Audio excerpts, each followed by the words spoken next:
Hello guys. मेरे पति office जाने से पहले मेरे करीब होकर कान में बोले कि छत पर कदम मत रखना और मेरी माँ से भी दूर रहना। मेरी शादी को 2 हफ्ते हो गए थे और हर दिन मेरे पति ऑफिस जाने से पहले यह बात मुझे याद दिलाकर जाते थे। मेरे दिल में तरह तरह के सवाल उठते थे, मगर यह सोचकर चुप हो जाती थी कि अभी नई नई शादी हुई है। यह ना हो कि मेरे पति का मेरा सवाल जवाब करना अच्छा ना लगे, कि मेरे पति ऑफिस चले जाते और मेरी नंद प्रीति स्कूल चली जाती थी। मैं भी अपने कमरे में चली जाती थी, लेकिन मेरी सास बार बार बहाने बनाकर मेरे पास आना चाहती थी। मैं अपने पति के डर की वजह से दूर दूर रहती थी। 2 बजे के करीब मेरी ननद प्रिया वापस आ जाती थी और यूनिफॉर्म चेंज किए बिना ही छत पर चली जाती थी।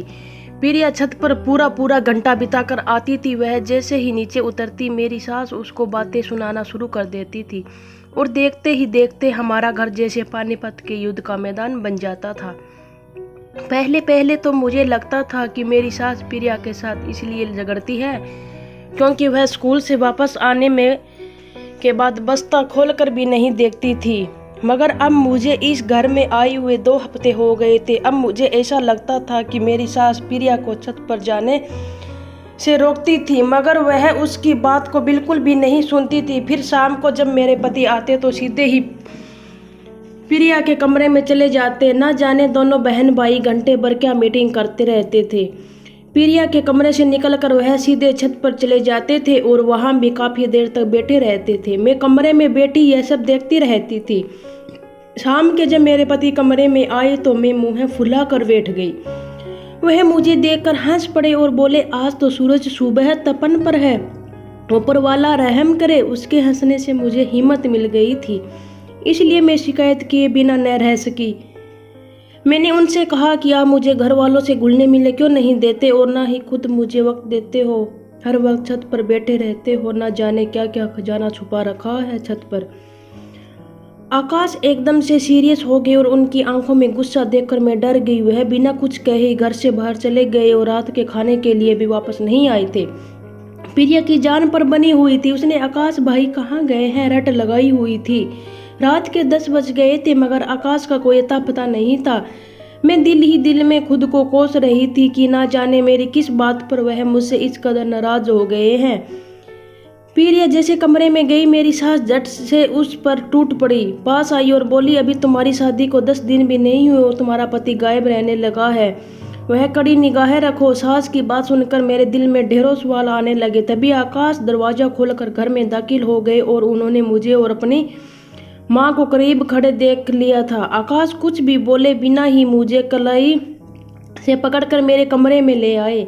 आकाश गुस्से से बोले, माँ तुम्हें क्या कह रही थी? मेरा तो दिल पहले ही कांप रहा था। उनका गुस्सा भरी आवाज़ सुनकर मेरी आंखें भीग गई और रोने लगी। मैं बोली, माँ कह रही थी कि आकाश का ख्याल रखा करो। मैंने जानबूझकर बात पलट कर बताई थी, क्योंकि उनकी तो अपनी माँ से पहले से ही नहीं बनती थी। न जाने उनकी वजह क्या थी। आकाश को मेरा जवाब सुनकर बहुत कुछ तसल्ली हुई। फिर आकाश बोले, देखो बात यह है कि मैंने छत पर अलग अलग तरह के नस्ल के तोते पाले हुए हैं। इस मौसम में तोते बच्चे निकालते हैं, इस तरह उनकी नस्ल बढ़ जाती है। लेकिन अगर तोते किसी अजनबी आदमी को अपने पिंजरे के पास देख ले तो उनको खतरा महसूस होता है, फिर वह अंडों से बच्चे नहीं निकालते, वह अपने अंडे खुद ही तोड़ देते हैं। तुम अभी इनके लिए अजनबी हो, इसलिए मना करता हूँ। अनिल की बात सुनकर मेरा दिल हल्का हो गया था। मैं बोली, तोते तो मुझे भी बहुत पसंद है, मैं आपके तोतों का ख्याल रखूंगी। प्रिया भी तो ख्याल रखती है। आकाश हंसकर बोले, मेरी तोते प्रिया को जानते हैं। मैंने उनकी ड्यूटी लगा रखी है कि वह मुझे तोते की रिपोर्ट दिया करेगी, किस जोड़े ने अंडे दे दिए हैं और किसने अभी बच्चे निकालने हैं। सारी बात समझ गई थी, फिर भी बोली, आप मुझे माँ जी के पास बैठने से मना क्यों करते हो?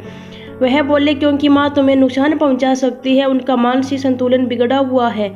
क्या तुम नहीं देखती कि वह हर वक्त लड़ती झगड़ती रहती है? मैंने हाँ में सिर हिला दिया। आकाश के जवाब से मेरे दिल को कुछ सुकून मिला। मैं अपने आप को बहुत ही हल्की फुल्की से महसूस कर रही थी। अगले दिन फिर आकाश मेरे कान में बोले कि छत पर मत जाना और माँ से दूर रहना, लेकिन मैंने दिल ही दिल में सोच लिया था कि मैं आकाश की माँ का ख्याल रखूंगी। बीमारी में क्या माँ बाप औलाद को छोड़ देते हैं। आकाश और प्रिया तो अपनी माँ से गैरों जैसा व्यवहार करते थे, मगर मैं तो ऐसा नहीं कर सकती थी ना। इसीलिए मैं दोनों के जाने के बाद अपनी सास के पास आकर बैठ गई। मैंने कहा, माँ जी, मैं आपके सर में तेल लगाकर मालिश कर दूं? उन्होंने जल्दी जल्दी हाँ में सिर हिलाया और कहीं मैं बाद में मुकर न जाऊं। मैं उनके सर में तेल लगाते हुए इधर उधर की बातें कर रही थी, जबकि मेरी सास बार बार इससे जिद कर रही थी कि तुम छत पर जाकर वहाँ की सफाई कर दो। मैं बोली, माँ जी, अनिल ने मुझे मना किया है। वह बोली, हम दोनों घर में अकेले हैं ना, तुम अनिल को बताओगी और ना मैं बताऊंगी, फिर डर किस बात का। मैंने सोचा कि अगर मैंने अपनी सास को मना कर दिया तो वह नाराज हो जाएगी। वह कहेगी कि पहली बार किसी काम को कहा है और वह भी मुँह पर ही मना कर दिया। वैसे भी मुझे तोते देखने का बहुत शौक था, लेकिन मेरी बदकिस्मती कि मैं जैसे ही झाड़ू लेकर सीढ़ियों पर चढ़ने लगी, इतने में प्रिया गेट खोलकर घर में दाखिल हो चुकी थी और वह भागते हुए आई और मेरी कलाई पकड़कर नीचे उतार लिया और बोली, भाई ने मना किया है मगर आपने अब उनकी बात नहीं मानी। मैं अभी भाई को फ़ोन करके बताती हूँ। मैं डर के मारे कांपने लगी। फिर मैंने प्रिया के आगे हाथ जोड़ दिया और मेरी एक न सुनी और आकाश से बोली, वह तो अच्छा हुआ कि आज हाफ डे था और आज स्कूल से आधी छुट्टी हो गई, वरना सोचो क्या हो जाता। मैं अपनी अक्ल पर मातम करने लगी थी कि मैंने यह बात क्यों इग्नोर कर दी कि आज तो आधी छुट्टी थी। प्रिया ने मुझे फ़ोन पकड़ा दिया और बोली, भाई आपसे बात करना चाहते हैं। मैंने फ़ोन को कान से लगाकर हेलो किया। गुस्से से भरी आवाज़ सुनाई दी। वह बोले, आज मैं इसको तुम्हारी पहली और आखिरी गलती समझकर माफ़ कर रहा हूँ, लेकिन अगर एक बार भी तुमने दोबारा गलती करने की कोशिश की तो मैं कुछ भी सोचे समझे बिना ही तुम्हें घर से निकाल दूंगा। मुझे आकाश से इस तरह की उम्मीद नहीं थी। मैं अपने कमरे में जाकर रोने लगी तो पीछे से आकाश रोज की तरह प्रिया के कमरे में चले गए और डर की वजह से कांप रहे थे। न जाने आज वह मेरे साथ क्या करेगा। लेकिन जब वह कमरे में आए तो बहुत ही प्यार से बोले, क्या बात है, आज अंधेरा करके क्यों बैठी हो? आकाश की बात सुनकर मेरे दिल को कुछ सुकून मिला। मैं जल्दी से उठी और आकाश से बोली, मैं छत पर जाना नहीं चाहती थी, माँ जी ने मुझे ज़बरदस्ती भेजा था। आकाश ने कुछ सोचते हुए सर हिला दिया। वह बोले, इसलिए तो मैं तुम्हें माँ के पास बैठने से मना करता हूँ, क्योंकि वह हम दोनों को बसने नहीं देगी। और मैं हैरान हो गई कि आखिर वह कैसी माँ है जो एक बेटे का घर उजाड़ना चाहती है। रात को मैं रसोई हुई थी, अचानक ही मेरी आंखें खुल गई, लेकिन मुझे दोबारा नींद नहीं आ रही थी। मैं करवट बदल कर थक गई थी। प्यास की वजह से मेरे गले में कांटे चुभने लगे थे, इसलिए मैं उठकर बाहर निकल आई थी। मगर मुझे अजीब जब लगा जब मैंने प्रिया और अपनी सास को सर जोड़कर बैठे देखा था। न जाने वह आपस में क्या पुसर कर रही थी। मैं अपने कमरे में वापस लौट आई। मेरी सास और नंद एक दूसरे से मिली हुई थी। वह आपस में लड़ रही थी। रात को न जाने क्या क्या बना था कि आज का वाकया भी एक सोची समझी नीति थी, मगर उससे पहले देखने को नहीं मिली थी। मैंने सोच लिया था कि मैं इस तीनों को नकाब करके ही सांस लूँगी। अगले दिन ऑफिस जाने से पहले फिर वही बातें कही जो हमेशा की मुझे कहते थे। आकाश और प्रिया के जाने के बाद मैं अपने कमरे में चली गई थी। मेरी सास मुझे बार बार आवाज़ दे रही थी। वह कभी कहती, क्या कर रही हो, कभी कहती, सर में तेल डाल दो। दिल चाहता था कि उनकी बात मान लूँ, इसीलिए मैं दिल दो दिमाग की जंग में फंसी रही, मगर कमरे से बाहर नहीं निकली। दोपहर 2 बजे के करीब प्रिया घर आई। वह सीधा मेरे कमरे में आई कि वह बोली, मैंने महसूस किया है कि कल की बात आप मुझसे नाराज़ से लग रहे हो। मेरे पास आकर बैठ गई और बोली, अगर मैं आपकी जगह होती तो भी नाराज़ हो जाती। मेरे बाप नहीं है, माँ का दिमाग बिगड़ा हुआ है और मेरे लिए माँ और बाप दोनों भाई ही है। अब उन्होंने मुझे एक काम सौंपा है तो क्या मैं उनके लिए इतना भी नहीं कर सकती? फिर मुझे भी डर था कि अगर भाई नाराज़ हो गए तो मैं कहीं की भी नहीं रहूँगी। अब आप अपना गुस्सा थूक दे और मेरे साथ दोस्ती कर ले। मैं आपके लिए स्कूल से चाट लाई हूँ। अपने हाथों में 2 प्लेटें पकड़ी हुई थी जिसमें चाट थी। चाट को देखकर मेरे मुंह में एकदम से पानी भर गया। फिर मुझे प्रिया की बातें भी कुछ सही लगी थी, इसलिए मैंने मुस्कुराकर उससे यह प्लेट पकड़ लिए और चाट खाते हुए बातें करने लगी। चाट खाकर वह बोली, भाभी अब मैं जरा तोते को देखाऊं, फिर अपने कमरे में जाकर सो जाऊंगी। उसकी बात सुनकर मुझे भी नींद आने लगी थी। मैं भी लेट गई थी। फिर कुछ पता ही नहीं चला कि मुझे कब नींद आ गई। शाम हो गई। मेरी आंख खुली तो आंखों के आगे अंधेरा ही अंधेरा था। जी चाहता कि मैं फिर से सो जाऊं, मगर हिम्मत करके उठ बैठी। मैं जैसे ही बाहर निकली तो यह देखकर हैरान रह गई कि आकाश और प्रिया छत पर जा रहे थे। उसके साथ एक लेडीज डॉक्टर चली जा रही थी। मेरी सास बोली, सब ठीक है ना। मैं जल्दी से अपने बेड पर आकर लेट गई और सोने का ड्रामा करने लगी। डॉक्टर को छोड़ने के बाद अनिल दबे पांव कमरे में आए और मुझे देखकर फिर से बाहर निकल आए और हैरान थी। मैं इस टाइम कभी नहीं सोती थी, आज अचानक कैसे सो गए। लेकिन इस बारे में मैंने ज़्यादा ध्यान नहीं दिया था। मैं तो बस यह सोच रही थी कि डॉक्टर छत पर क्या करने गई थी। क्या तोते के भी डॉक्टर होते हैं?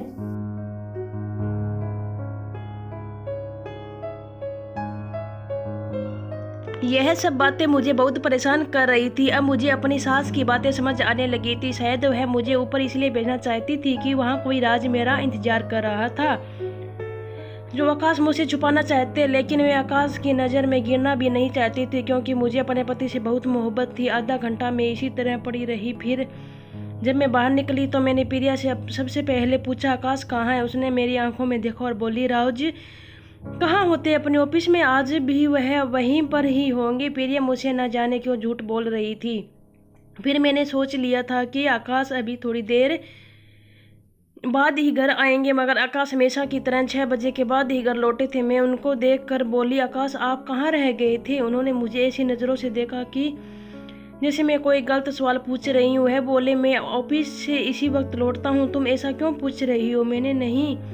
मैं सर हिलाकर कहा कि कुछ नहीं, मैं चाहती थी कि सबके सामने छत पर जाकर आज पता कर लूँ, मगर फिर आकाश का प्यार और उसका गुस्सा का डर मुझे यह सब करने से रोक रहा था। अभी यूं ही दिन गुजर रहे थे, लेकिन मेरा शक बढ़ता जा रहा था। यूं ही एक दिन सहन में बेटी बाल सुखा रही थी कि मुझे किसी के चीखने की आवाज़ सुनाई दी। मैंने अपनी सास की तरफ देखा और उन्होंने मेरी तरफ देखा।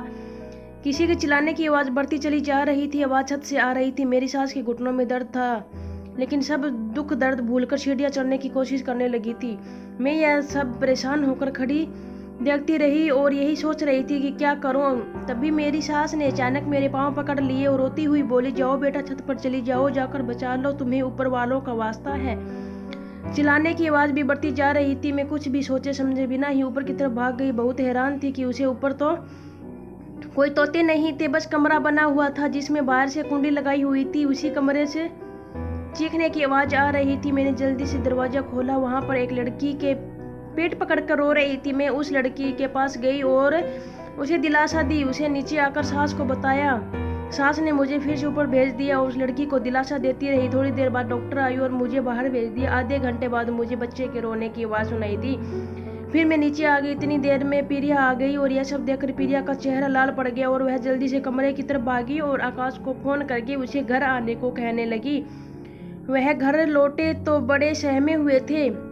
मैं उन्हें बच्चा दिखाकर बोली, किस पर गया है यह? वह मुझे नजरअंदाज करके ऊपर चले गए। फिर प्रिया और आकाश दोनों उस लड़की को लेकर नीचे आए और मैं खुद को उस घर में अजनबी सा महसूस कर रही थी। मुझे कोई बात नहीं कर रहा था। मुझे लगा कि शायद यह लड़की आकाश की पत्नी है, इसलिए तो उसे मुझसे छुपा छुपा कर रखते थे। मैंने फैसला कर लिया कि मैं घर छोड़कर चली जाऊंगी।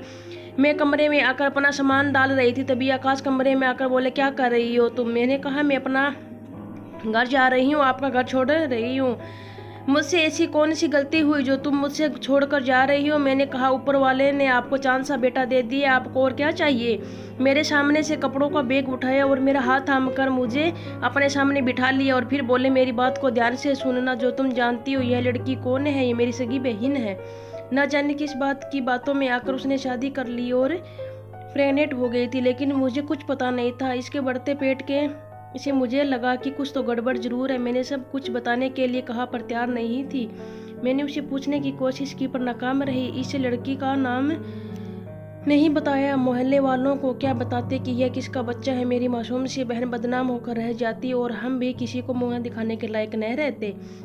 इसलिए मैंने उसको कहा कि अब ऊपर वाले कमरे में रहेगी और इस बात के लिए तैयार होगी। लेकिन माँ को लगता था कि प्रिया ने उसको जुर्म की सजा दी है और माँ घुटने के दर्द की वजह से ऊपर नहीं जा सकती थी, इसीलिए हमारे घर रोज झगड़ा होता था। जहाँ तक तुम्हारी बात है तो मैंने तुम्हें इसलिए नहीं बताया क्योंकि अभी तो तुम हमारे घर में नई आई हो। मेरी बहन के बारे में कोई गलत राय भी सोच सकती थी। मुझे डर था कि तुम मुझे छोड़कर ना चली जाओ।